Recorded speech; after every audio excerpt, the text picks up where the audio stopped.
Nova Stella, Ciência e Debate, um programa da TVPUC, um programa que tradicionalmente, já conhecido de muitos telespectadores, era gravado nos estúdios em Perdizes da TVPUC e que agora começa uma nova fase com gravações, com uma simpática plateia, aqui no MIS São Paulo, o Museu da Imagem e do Som, que também tem procurado renovar a sua programação, abrir mais as suas portas e inicia então essa parceria entre a nossa católica e o museu, entre o Estado e uma instituição comunitária, e temos a sorte de receber nas nossas primeiras gravações aqui no Museu da Imagem e do Som, professor Rattansi, professor convidado aqui de São Paulo, da universidade, com o apoio da FAPESP, a Fundação de Amparo à Pesquisa do Estado de São Paulo, que vem interagir aqui com os nossos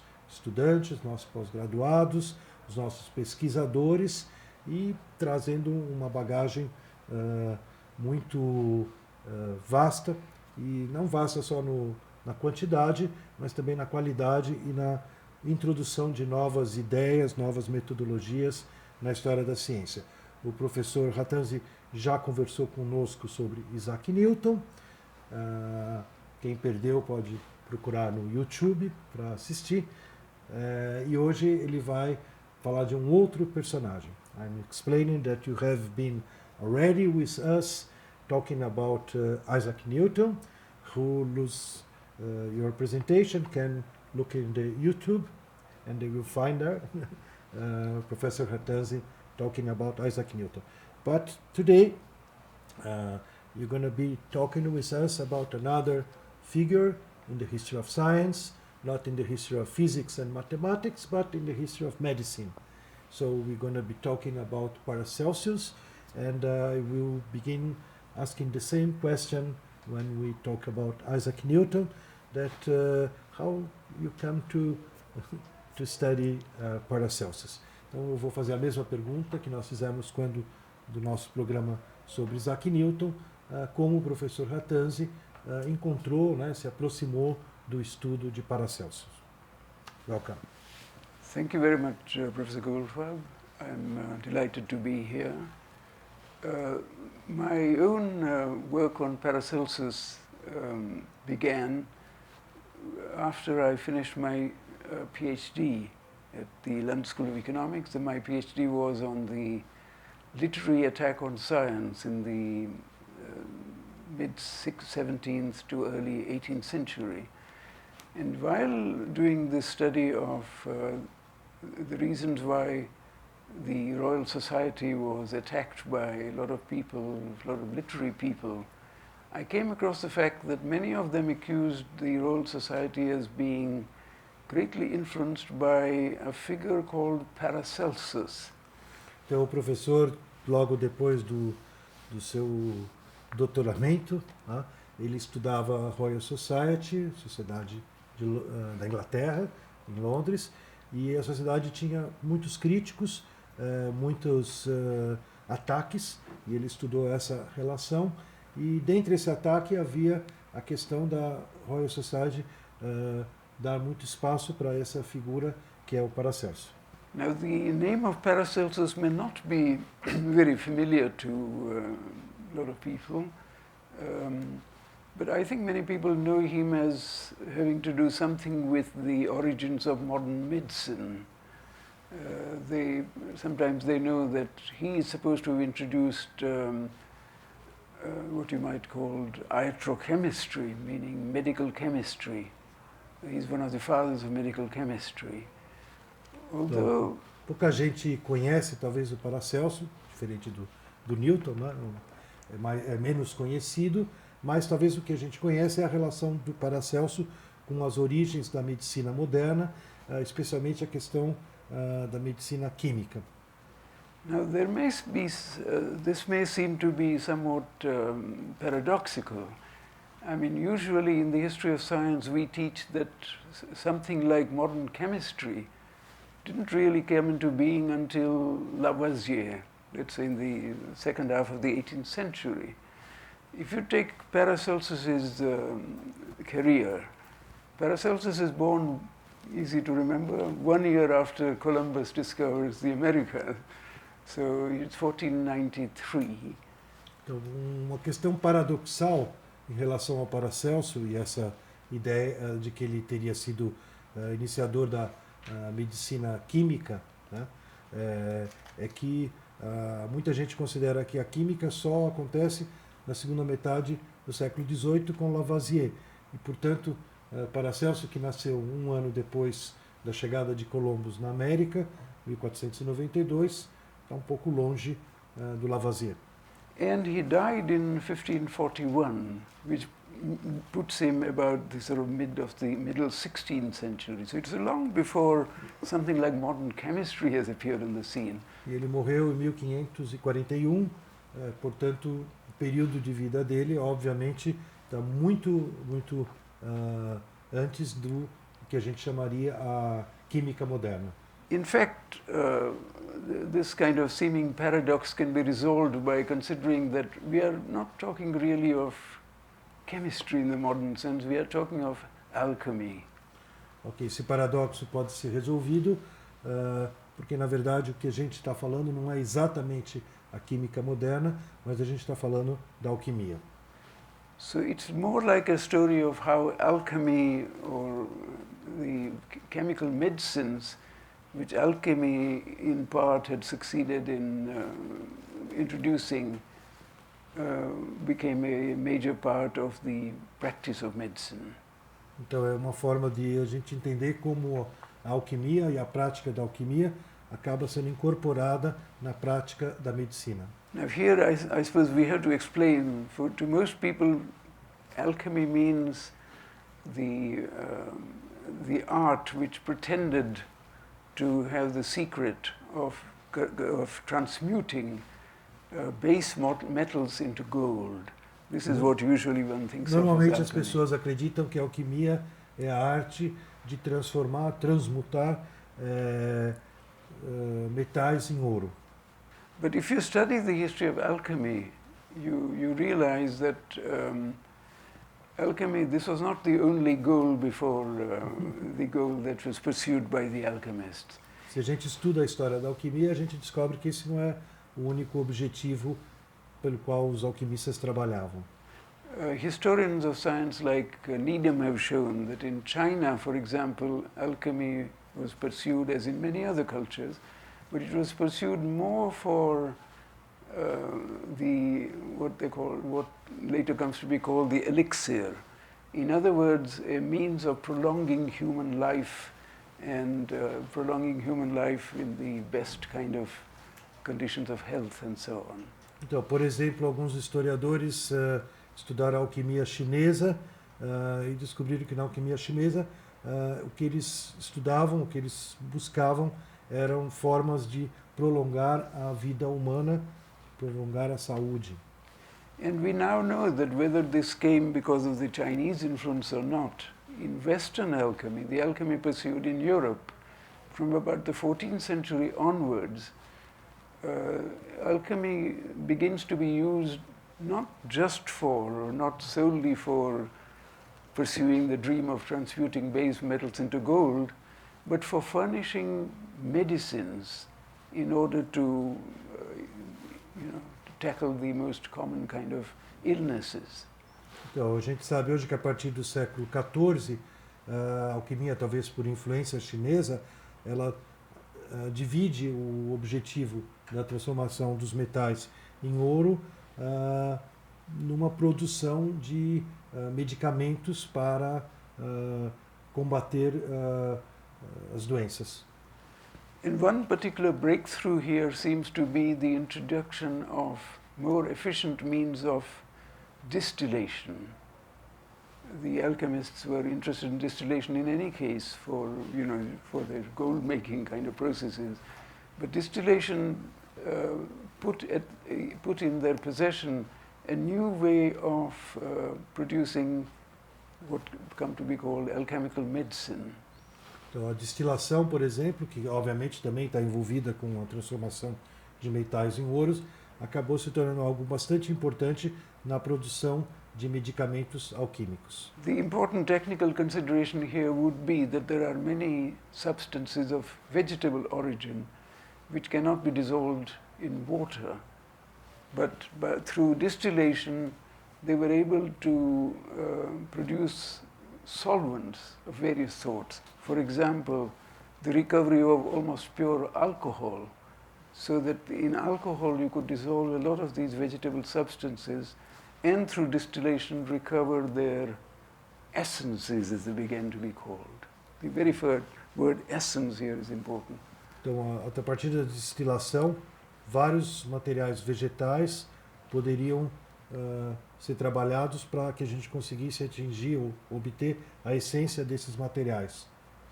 Now, what has all this got to do with Paracelsus? It has a lot to do with Paracelsus because it shows that even before Paracelsus started advocating the use of chemical or alchemically produced medicines, there was already, since the 14th century, the development of techniques which furnished many of these kind of medicines. Yes, o professor está dizendo que essa introdução dessa história da alquimia é importante para a gente entender que mesmo antes do Paracelso, desde o século XIV pelo menos, a gente já sabe que existia essa tradição de obter conhecimentos dentro da alquimia que pudessem ser a produção de medicamentos. But what Paracelsus does with this already flourishing or already developed kind of use of chemically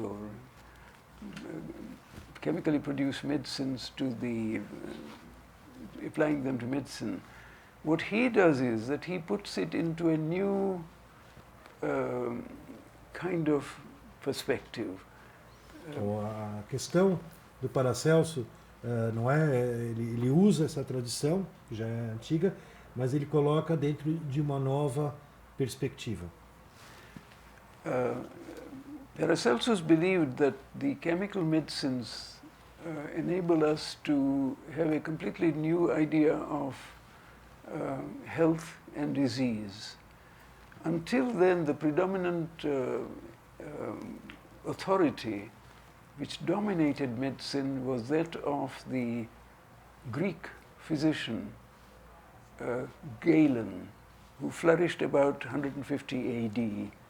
O importante é que a introdução desses novos conhecimentos, que não são novos, mas vão se tornar novos pelo Paracelso, é que ele vai se opor à medicina tradicional que predominou até então, que era baseado em Galeno, do ano 150 da era cristã.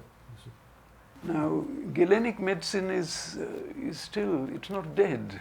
Galenic medicine still flourishes in some parts of the world. In India and Pakistan, parts of the Middle East, Galenic medicine is known as Unani medicine and still flourishes. Ok, a medicina galênica não quer dizer que ela acabou, ela ainda existe em algumas regiões no Paquistão e outras regiões do Oriente. Ela é conhecida como medicina iônica de relação ao mundo grego. The word Unani being a kind of corruption of the word Ionian. Ionian. Hence Greek. It's really Greek medicine, Unani medicine. Now, very briefly, the medicine of Galen has proved so successful, so influential for such a long time is because it has both it's grounded in a theory about health and disease. A teoria do Galeno é uma teoria que durou por tantos séculos. Ela é baseada numa concepção do que seja saúde e do que seja a doença. The Galenic theory is based on the idea that the human body contains certain humors. É uma medicina baseada de que o corpo humano é composto de humores. And each of these humors has a seat in a particular organ within the human body. Cada desse humor está localizado em alguma parte, algum órgão do corpo humano. this kind of localization, just to explain it very quickly, there are 4 kinds of humor. Resumindo, essas localizações são principalmente 4. And they are, first of the humors is blood. Sangue, And it has its seat in the heart. no coração. There is the other humor which is called phlegm, which has its seat in the brain. Phlegm, o que é phlegm? Fleuma. Fleuma está baseada na cabeça, localizada na cabeça. Daí tem as bilis. Then there are 2 other humors. One is called yellow bile, which has its seat in the liver. É a bile amarela que está no fígado. And And the last one is black bile, which has its center in the spleen. É a última que está, é a preta, bile preta, no baço. So there are these 4 humors, and each of the humors is obviously essential to the working of the body, but from the humors have to be balanced. But the balance differs from one individual to another. Therefore, you can now think of one of the humors predominating to give a kind of particular constitutional type. Então, todas as 4 são, obviamente, os 4 humores são importantes, mas em cada indivíduo, em cada pessoa, a gente vai ter a predominância de um deles, todos os 4 têm que funcionar num certo balanço, mas tem a predominância de acordo com o indivíduo de um dos humores. Now, this may seem rather complicated, but it's like our way of casting people into types. Some is a kind of, in using Freudian terms or other psychological terms.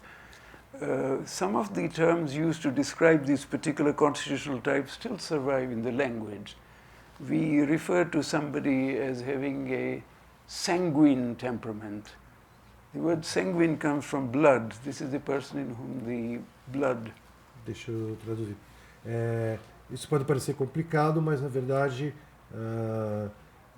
era uma estruturação do conhecimento e que, na verdade, até hoje a gente tem ainda, mesmo que não seja a mesma concepção, até na nossa linguagem, o temperamento sanguíneo, a gente também fala em português. Ele falou em inglês, mas usando a palavra latina, sanguíneo.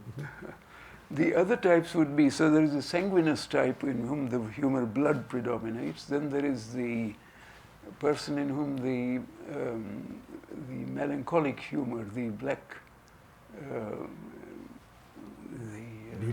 the one which is predominant in the spleen, black bile. Black bile predominates in the melancholy temperament. O tipo melancólico, que é predominado pela bile preta, do baço. Which is a classical type for the scholar. In fact, there is a whole genre of Renaissance literature which is concerned with the anatomy of melancholy. Anatomia da melancolia. And then there are the other 2 types. Bilious, we still in English use the word bilious, perhaps as somebody in whom who is quick to anger and so on. There is the bilious type, and then there is so we have now got sanguine, bilious, melancholy, and we got the phlegmatic, in whom the phlegm predominates. The person who is, rather lazy and slow to move and so on, the phlegmatic type. O mais preguiçoso é o que tem a fleuma. Interessante. Anyway, the point of putting all this into such great detail is to show that the Galenic system says that there are, first of all, the 4 humors. There has to be a balance between them to ensure good health. Então, but a medicina galênica, então, tem essa estrutura, que tem as 4 humores, e a saúde está relacionada com o equilíbrio disso. But the particular balance of humors will vary from one type of person to another. So if you went to a Galenic doctor, you would first have to establish your character type, your humoral type, And then according to that, then he could decide your humoral equilibrium is disturbed. That's why you come to the doctor. But he has then to decide, the task of the physician is to remove what is in excess and supply what is deficient. Ok. Se você for um médico da tradição galênica, a primeira função do médico é justamente descobrir qual dos humores está em desequilíbrio, porque se a pessoa foi no médico, porque ela está em desequilíbrio, e poder então agir para equilibrar.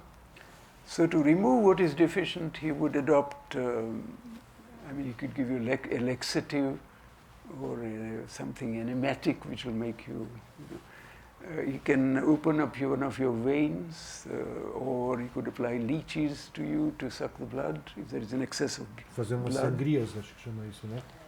Sangrar o corpo ou fazer a pessoa pôr para fora para atingir o equilíbrio, para recuperar o equilíbrio. And the other means is to supply the deficient. If you are deficient in one of the humors, then he will have to supply the deficient humor. And here, because you have got 4 humors, and you got in Aristotle's element theory 4 elements, therefore you can decide what kind of plant or other kind of substance will supply the deficiency, because como pode ter a deficiência, não só o excesso, mas a deficiência, você precisa descobrir qual elemento você deve introduzir, e aqui entra outra aspecto dessa teoria que vem da teoria de Aristóteles, que justamente são 4 humores, e vai estar relacionado aos 4 elementos de Aristóteles, que vão ajudar a escolher qual planta, qual coisa tem que ser ingerida. I've gone into this in some detail. It's just really to explain that the Galenic system is very closely bound up with the whole Aristotelian world picture, his theory of elements and so on. So you can see how beautifully interlocking the whole structure is. And also that is why it was so difficult to overthrow. Então, o professor está chamando a atenção que justamente, é importante isso, a gente entender como a teoria galênica estava estruturada, baseada na teoria aristotélica. E isso, ao mesmo tempo, também explica por que era tão difícil destroná-la, né, tirá-la da sua posição. Because what Paracelsus sees is that his task is really not merely to, through alchemy, derive some kind of elixirs or things which can be supplied. He has to overthrow the whole Galenic medicine and its associated Aristotelian kind of world picture. And this is the task which he undertakes, and this is why he is important. His work is very varied, very, he's not writing like an academic who wants to make sure that each part of his system is concordant with other parts, or even that it forms a system which is coherent. Então, primeiro, é importante entender a força aqui do Paracelso para conseguir enfrentar esse sistema galênico aristotélico, e segundo que o trabalho, a forma como ele apresentou, não é exatamente a forma sistemática acadêmica, mas até com alguns pontos desconectados, contraditórios. And I haven't had time to say much about his biography. He himself is he's the son of a physician, and much of his life is spent in wanderings all over Europe. He is introduced to some of the humanistic reformers of the 16th century. People like Erasmus comes into this story. É o período da reforma. Ele está dando um background para nós da história pessoal do Paracelso. Ele é filho também de um médico, e ele vive nesse período que a Europa está também vivendo Erasmus e a reforma. But the typical story of his wanderings is that he approaches a particular town. His fame has already spread to him as a wonder worker in medicine. He effects the cure of some famous patient. he gets preferment and patronage and so on. And then gradually he sets the people against him by his conduct. He is expelled from the town, he wanders again. This is the kind of story you get of his... Tem muitas histórias de que ele fica andando pelas cidades, ele chega numa cidade, ajuda alguém que está doente, importante, mas depois as pessoas acabam tendo problemas, virando contra as ideias dele, e ele tem que fugir para outra cidade. And as I said, he dies in, I think, 1541. So his fame is really posthumous fame, mostly. He leaves behind him a huge body of work, not very systematic, not very well coordinated, but a whole body of work, much of which is not on medicine, it's on prophecy, on religious topics and so on. And this huge body of work starts getting published about 10, 20 years after his death. So it's only around about 1570 that his work gets to be well known. And once it does, it sets off an enormously important reform in medicine. O professor está nos explicando que o Paracelsus deixou uma obra extremamente vasta, não sistemática, mas vasta, não apenas nas questões de medicina, mas questões religiosas, questões de profecias. E é interessante que ele é um escritor depois da morte, né? Que a grande parte dos seus escritos são publicados apenas depois que ele já havia partido, 10, 20 anos depois. Professor Rattansi, I have to interrupt you again. I hope we have the opportunity to be together. Thank you very much to spend your time with our Nova Stella here in the TVPUC at Nice Museum. Nova Stella Ciência e Debate. Chega mais o final de mais um programa na semana, agora aqui no Museu da Imagem e do Som, e esperamos tê-los novamente na semana que vem com mais uma reflexão que nos ajude a enxergar novas estrelas no horizonte e que, mais uma vez, possam nos dar novas compreensões sobre a natureza, o mundo e as pessoas.